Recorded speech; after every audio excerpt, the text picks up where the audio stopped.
heard it said that as we grow up, it becomes less important to have more friends and more important to have real ones.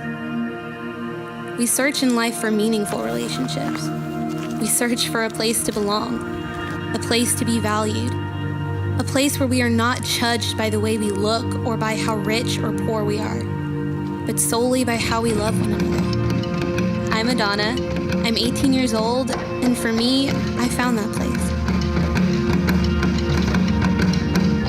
I grew up in a world where I never really had a place to call home. I was born in Baltimore, but I don't remember ever staying in the same place for really more than a year at a time. This made it really hard for me to make real friends. But it wasn't always bad because of the family that I come from. I'm fourth of 10 children.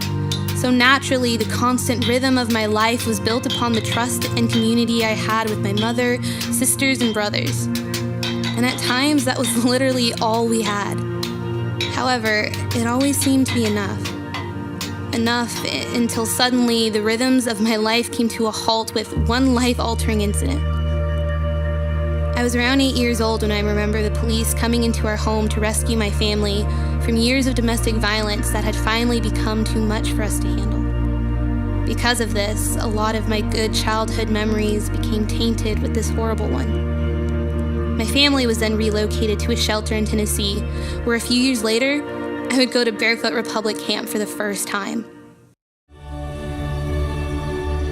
At 12 years old, I was a very quirky and shy kid who had this very negative view of the world and a distrust of people and God.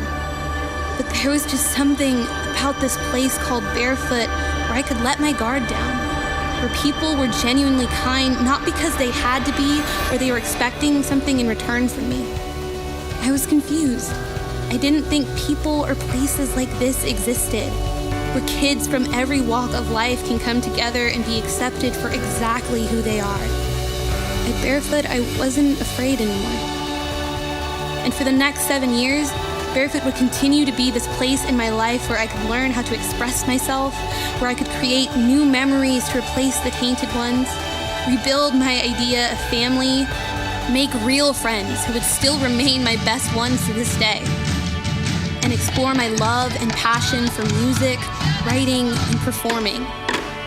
The place where I'd give my life to Christ for the very first time. I've been through a lot of darkness, and there are times I wasn't sure I was going to make it out of it. It seemed I was fighting this life and death battle with my mind. I felt I had no one, and even God had abandoned me. But year after year, Barefoot has been this constant beam of light that reminds me of the way and the truth and the life that is Jesus Christ. That when there is no other way out, He provides. That I am never alone. It is where the rhythm of my life beats the loudest. I'm not exaggerating when I say that by the grace of God and through the power of Jesus Christ, coming to this camp has saved my life forever.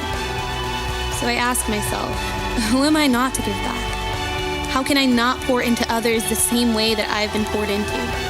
Why wouldn't I come back as a counselor and minister to kids in the same way I've been ministered to?